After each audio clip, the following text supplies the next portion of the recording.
Jean 6, verset 63. C'est l'esprit qui vivifie, la chair ne sert de rien. Les paroles que je vous ai dites sont esprit et vie. L'esprit et la chair, Dieu et l'homme. Dans l'évangile de Jean, Jésus dit que c'est l'esprit qui vivifie et que la chair ne sert de rien. L'apôtre Paul dit également que l'esprit vivifie. Il faut se rappeler que dans le Nouveau Testament, le mot esprit se réfère fondamentalement au Saint-Esprit. Alors que Jésus contraste l'esprit et la chair en affirmant que la chair est inutile pour donner la vie, l'apôtre Paul oppose les lettres de la loi et l'esprit, critiquant les lettres de la loi comme non seulement inutiles, mais aussi mortelles.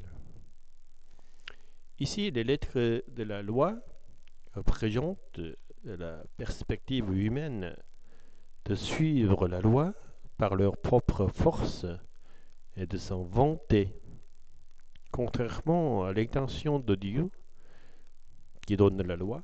En d'autres termes, il s'agit d'une attitude où l'homme se centre sur le respect de la loi au lieu de se centrer sur Dieu, éloignant ainsi la source de la vie qui est Dieu. Second épître de Corinthiens, chapitre 3, verset 6. Car il nous a rendus capables d'être les ministres d'une nouvelle alliance, non de la lettre de la loi, mais de l'esprit. Car la lettre de la loi tue, mais l'esprit vivifie. Am vivante, puisque Josa est l'esprit qui vivifie, pneuma Jopoyun. Première lettre de Corinthiens, chapitre 15, verset 45. En effet, selon qu'il est écrit, le premier homme Adam est devenu une âme vivante, le dernier Adam est devenu un esprit vivifiant. L'expression « pour ce qui est vivante » désigne une âme vivante, c'est-à-dire un être vivant, plutôt que l'esprit. En réalité, il s'agit de la vie incarnée dans un corps. C'est un terme qui représente le corps en vie. Le meilleur soin de l'âme consiste à maintenir et à enrichir la vie qui lui a été donnée. Il n'a pas la capacité de donner la vie à un autre être. En revanche, l'esprit, c'est-à-dire le Saint-Esprit, donne la vie.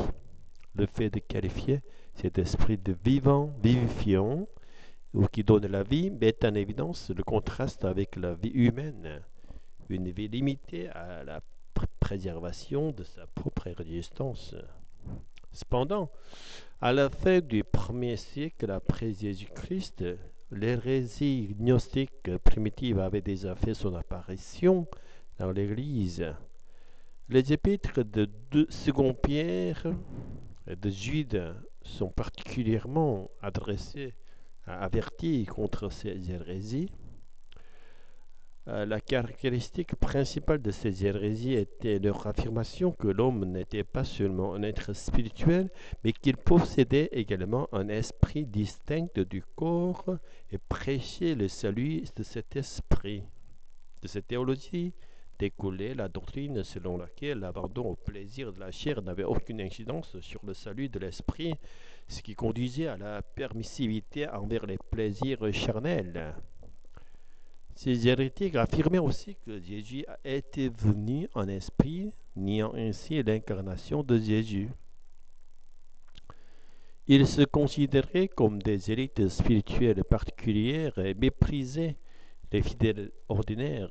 Jude 1, verset 19, identifie ces premiers gnostiques comme des personnes appartenant à la chair et n'ayant pas l'esprit à eux. Jude, verset 19 dit, ce sont eux qui provoquent des divisions, des êtres charnels qui n'ont pas l'esprit.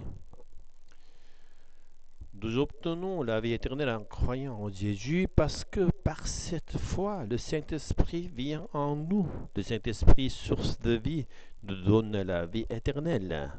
Les premiers gnostiques croyaient que Leur vrai moi était l'esprit, considérant le corps comme une simple coquille. Cependant, les apôtres Jean et Paul enseignaient que nous devenons des êtres éternels, non parce que nous avons un esprit en nous à l'origine, mais parce que le Saint-Esprit vient demeurer en nous, nous recréant en des êtres éternels. Devenir un être éternel ne signifie pas que nous devenons des dieux ou des esprits comme Dieu, mais que nous devenons des êtres spirituels en communion constante avec Dieu. La croyance que les gens sont des esprits, en essence, est une idée fausse implantée par l'ancien serpent, Satan. C'est l'enseignement erroné de Satan qui a tenté l'humanité avec le fruit de l'arbre de la connaissance du bien et du mal, en leur faisant croire qu'ils pourraient devenir comme Dieu. Par conséquent, le gnosticisme est fondamentalement une pensée opposée à Dieu. L'esprit de Jude nous rappelle que notre objectif n'est pas de devenir des esprits, mais de demeurer dans le Saint-Esprit. En jouissant de l'amour de Dieu dans le Saint-Esprit, nous nous protégeons contre les enseignements hérétiques et ce faisant, nous aspirons à la miséricorde de Jésus-Christ pour atteindre la vie éternelle en tant qu'être spirituel en communion avec la Trinité de Dieu. Jude nous exhorte à remporter la victoire spirituelle dans notre vie terrestre en restant dans le Saint-Esprit.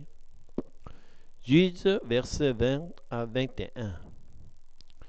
Mais vous, bien-aimés, édifiez-vous sur votre très sainte foi, priez par le Saint-Esprit, maintenez-vous dans l'amour de Dieu en attendant la miséricorde de notre Seigneur Jésus-Christ pour la vie éternelle.